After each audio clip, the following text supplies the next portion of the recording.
Hi everyone, सभी को जय माता दी, राधे राधे।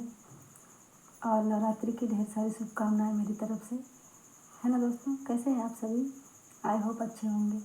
अच्छा होना भी चाहिए दोस्तों। मेरे सभी दर्शक खुश रहें, स्वस्थ रहें, मस्त रहें, है ना। मेरी तरफ से सभी को नवरात्रि की ढेर सारी शुभकामनाएं। हैप्पी नवरात्रि दोस्तों। आज मैं फिर आप लोगों के लिए, है ना, माता दुर्गा का गीत लेके आई हूँ। लोकगीत भक्ति भजन में स्वागत है आप लोगों का। माता शेरों वाली का गीत है दोस्तों, सुनिएगा, है ना। अच्छा लगे तो लाइक कीजिएगा और मेरे वीडियोस को अधिक से अधिक लोगों में शेयर कीजिएगा। तो आइए दोस्तों, सुनाते हैं आप लोगों को, है ना, माता देवी गीत नवरात्रि स्पेशल, है ना। जी हाँ दोस्तों, भोजपुरी भक्ति भजन है, सुनिएगा। अच्छा लगे तो लाइक कीजिएगा।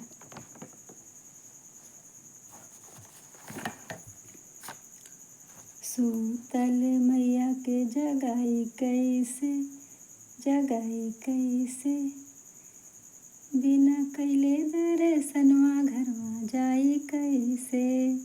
सूतल मैया के जगाई कैसे, जगाई कैसे, बिना कैले दर्शनवा घरवा जाई कैसे। बिना कैले दर्शनवा घरवा जाई कैसे। टीका वाले अली मायके बिंदिया ले अली, टीका वाले अली मायके बिंदिया ले अली। सूतल मैया के पहिराई कैसे, एहो सूतल मैया के पहिराई कैसे, बिना कैले दर्शनवा घरवा जाई कैसे।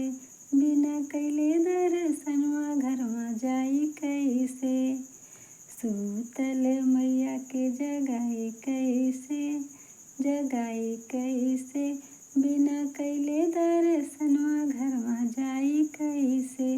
बिना कैले दर्शनवा घरवा जाई कैसे।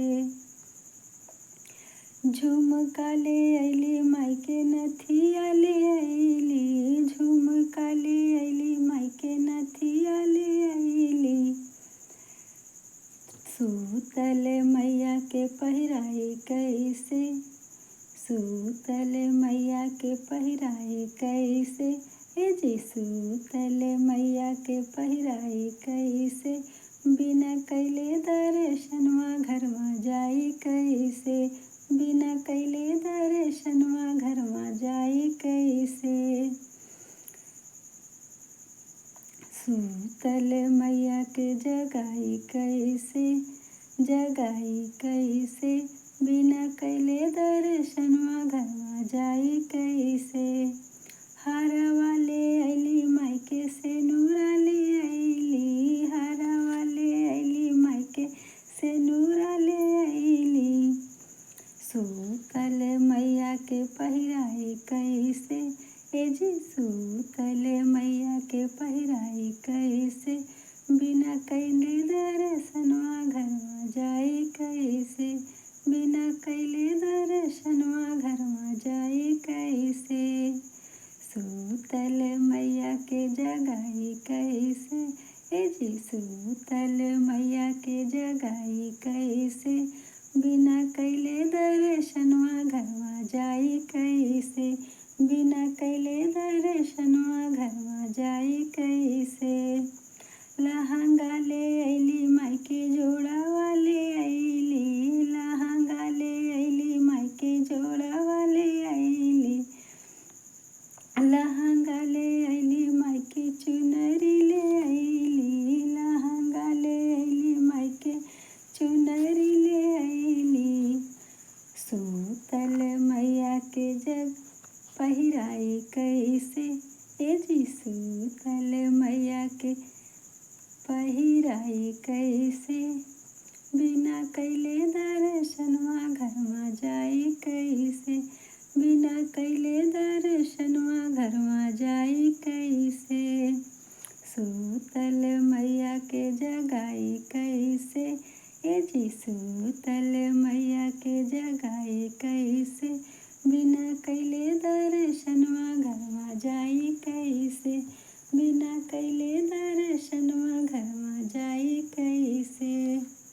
चूड़िया ले अइली माई के कंगना ले अइली, चूड़िया ले अइली माई के कंगना ले अइली। सूतल मैया के पहिराई कैसे, ए जी सूतल मैया के पहिराई कैसे, बिना कैले दर्शनवा घरवा जाई कैसे, बिना कैले दर्शनवा घरवा जाई कैसे।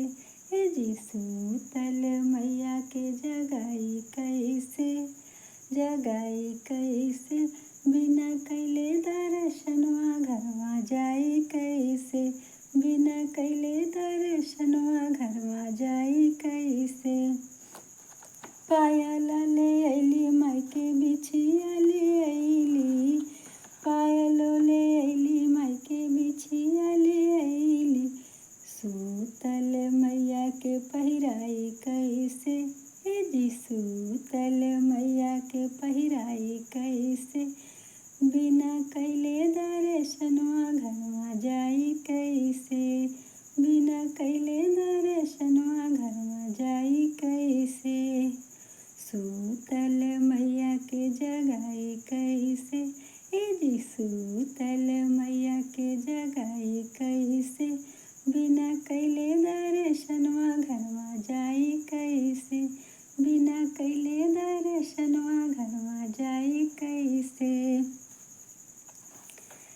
सूतल मैया के जगाई कैसे, बिना कैले दर्शनवा घरवा जाई कैसे, ए जी बिना कैले दर्शनवा घरवा जाई कैसे। जय माता दी। धन्यवाद दोस्तों। अच्छा लगे तो लाइक कीजिएगा मेरे वीडियोस को, अधिक से अधिक लोगों में शेयर कीजिएगा दोस्तों। गाने का प्रयास किए हैं, है ना। सिंगर नहीं है दोस्तों, पर प्रयास करते हैं गाने का, शौक भी है गाने का। चलिए दोस्तों, कोई बात नहीं, फिर कल एक नए गीत के साथ उपस्थित होंगे आप लोगों के सामने, है ना। और जो भी कोई नए दर्शक जुड़े हों, प्लीज़ मेरे वीडियोस को अधिक से अधिक लोगों में शेयर कीजिएगा, लाइक करिए, सब्सक्राइब करिए, कमेंट करना ना भूलिएगा दोस्तों। कमेंट में बताइएगा कि थोड़े भी मेरे गाए हुए गीत आप लोगों को पसंद आए या नहीं। देखिएगा, बताइएगा, सुनिएगा। हाँ दोस्तों, मेरी तरफ से नवरात्रि की सभी को ढेर सारी बधाइयाँ। चलते हैं दोस्तों, कल फिर मिलेंगे एक नए गीत के साथ। तब तक के लिए इजाज़त दीजिए। ओके। मेरे सभी दर्शक खुश रहें, स्वस्थ रहें, मस्त रहें और मेरे वीडियोस देखते रहें, मेरा सपोर्ट करते रहें, है ना दोस्तों। बाय बाय, टेक केयर दोस्तों, खुश रहिएगा। जय माता दी।